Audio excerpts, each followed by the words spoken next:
E eu utilizei também um livro chamado Mania de Sofrer, da Bel César. É um livro bastante interessante que ela traz algumas reflexões que eu utilizei aqui nesse conteúdo da live. Então vamos aqui apontar algumas dessas reflexões que eu obtive daquele livro. Então muitas vezes nós nos pegamos tentando resolver todos os problemas do mundo e sofremos com isso, porque nós não temos controle sobre as outras pessoas, nós não temos controle sobre o mundo à nossa volta. Só que aí nós esquecemos de olhar para nós mesmos, sobre o que nós temos controle. Nós temos controle sobre nós mesmos. Então, se nós temos uma quantidade muito grande de dificuldades, de obstáculos, se acreditamos em algum ideal que seja bom e que seja benéfico para uma comunidade maior, nós devemos continuar perseverando nesse caminho. Mesmo que a meta não consiga ser atingida enquanto nós estivermos vivendo nessa jornada, nós devemos continuar perseverando.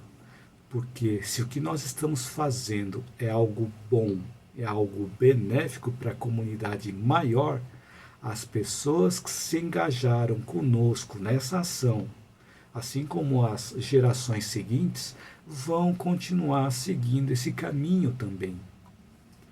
Então, diante da nossa predisposição ao sofrimento, quando nós nos vemos diante das dificuldades, diante das adversidades, achamos que os obstáculos não são possíveis de serem superados e nós queremos nos livrar urgentemente do nosso sofrimento e ficamos buscando fórmulas mágicas para fazer esse sofrimento desaparecer. Essas posturas nos mantêm com a predisposição ao sofrimento. E para nós podermos aliviar ou podermos superar esse sofrimento, nós precisamos antes crescer interiormente. E como que nós podemos crescer interiormente? Quando nós não nos identificamos com a aparência dos conflitos, quando nós não nos identificamos com a aparência das ameaças que aparecem à nossa volta.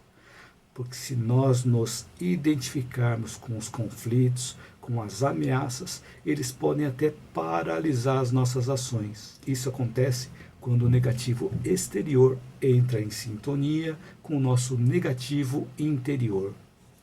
E aí surge a dor e ficamos presos ao problema, ficamos paralisados nas nossas ações.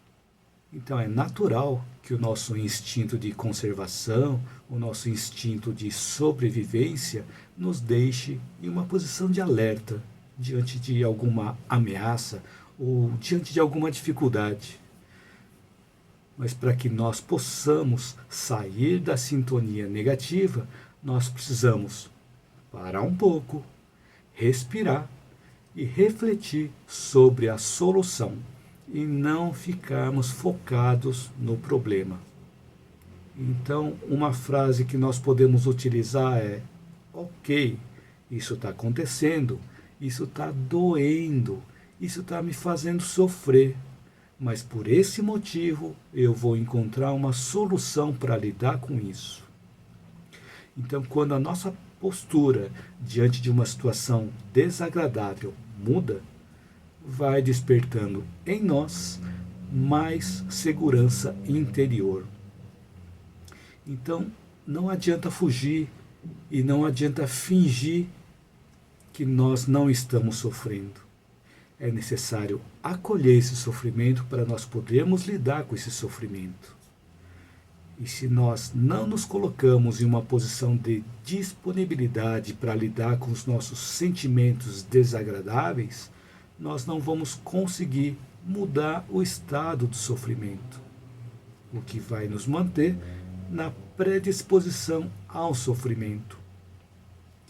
E nessas situações, até podemos nos considerar masoquistas inconscientes por nos manter nessa predisposição ao sofrimento. Isso pode ser até uma fuga, um mecanismo de defesa, porque nós podemos, por exemplo, mostrar para os outros que nós estamos sofrendo, que nós queremos que os outros vejam o nosso sofrimento. E nós nos colocamos numa posição de vitimismo, aquela posição em que nós ficamos pensando assim: olha só o que estão fazendo comigo. Ou utilizar aquela frase do Hardy: ó céus, ó vida, ó azar. Então Hardy é aquela hiena do desenho animado, né? Tinha a hiena e o leão da montanha. E a hiena, várias vezes durante o desenho, ele ficava falando, ficava se lamentando: ó céus, ó vida, ó azar, naquela posição de vitimismo. Mas nós não conseguimos lidar com o sofrimento que nós rejeitamos, com aquele sofrimento que nós queremos afastar de nós.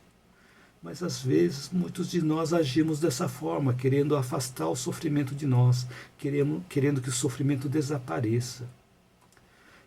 Parece até contraintuitivo, mas para nós podermos lidar com o sofrimento, precisamos trazer a dor e o sofrimento para perto de nós, para podermos transformar essa dor, transformar esse sofrimento.